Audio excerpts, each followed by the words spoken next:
Objectives of integration testing. Integration testing focuses on interactions between components or systems. Objectives of integration testing include 1. Reducing risk. 2. Verifying whether the functional and non-functional behaviors of the interfaces are as designed and specified. 3. Building confidence in the quality of the interfaces. 4. Finding defects, which may be in the interfaces themselves or within the components or systems. 5. Preventing defects from escaping to higher test levels. As with component testing, in some cases automated integration regression tests provide confidence that changes have not broken existing interfaces, components, or systems.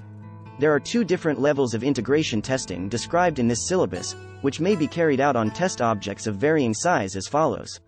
1. Component integration testing focuses on the interactions and interfaces between integrated components. 1. Component integration testing is performed after component testing, and is generally automated. 1. In iterative and incremental development, component integration tests are usually part of the continuous integration process.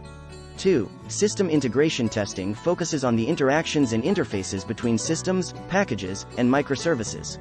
2. System integration testing can also cover interactions with, and interfaces provided by, external organizations, e.g., web services. 2. In this case, the developing organization does not control the external interfaces, which can create various challenges for testing, e.g., ensuring that test-blocking defects in the external organization's code are resolved, arranging for test environments, etc. 2. System integration testing may be done after system testing or in parallel with ongoing system test activities, in both sequential development and iterative and incremental development.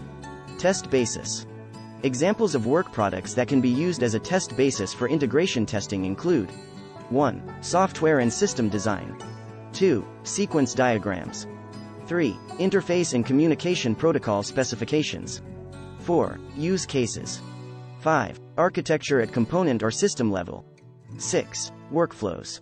7. External interface definitions. Test objects.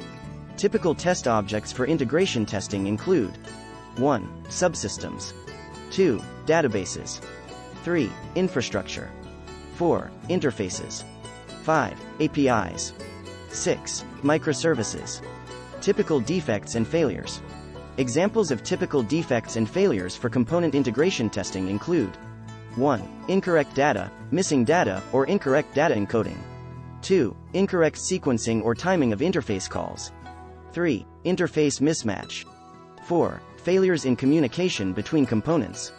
5. Unhandled or improperly handled communication failures between components. 6. Incorrect assumptions about the meaning, units, or boundaries of the data being passed between components. Examples of typical defects and failures for system integration testing include 1. Inconsistent message structures between systems. 2. Incorrect data, missing data, or incorrect data encoding. 3. Interface mismatch. 4. Failures in communication between systems. 6. Incorrect assumptions about the meaning, units, or boundaries of the data being passed between systems. 7. Failure to comply with mandatory security regulations. Specific approaches and responsibilities.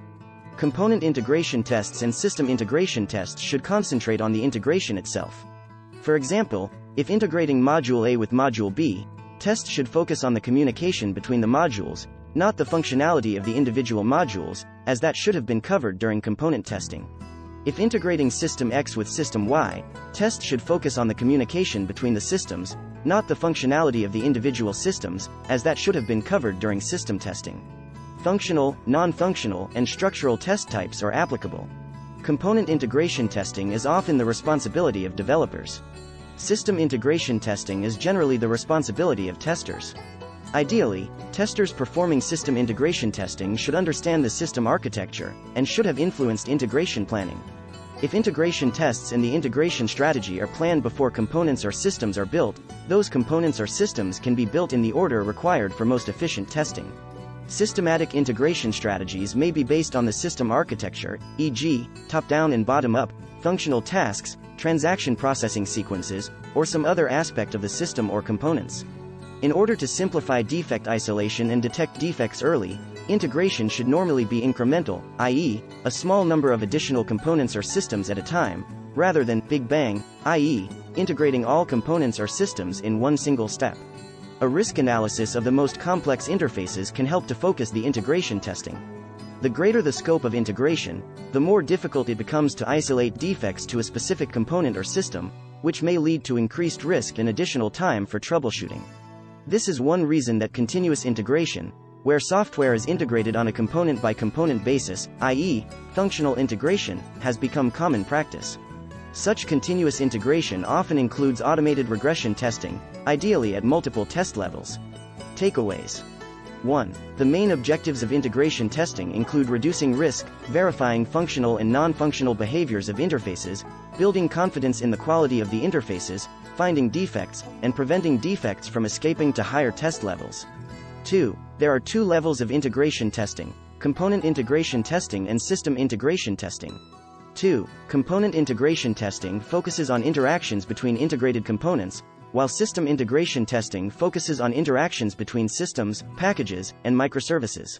3. Integration testing should focus on the integration itself, rather than the functionality of individual components or systems, which should have been covered during component or system testing.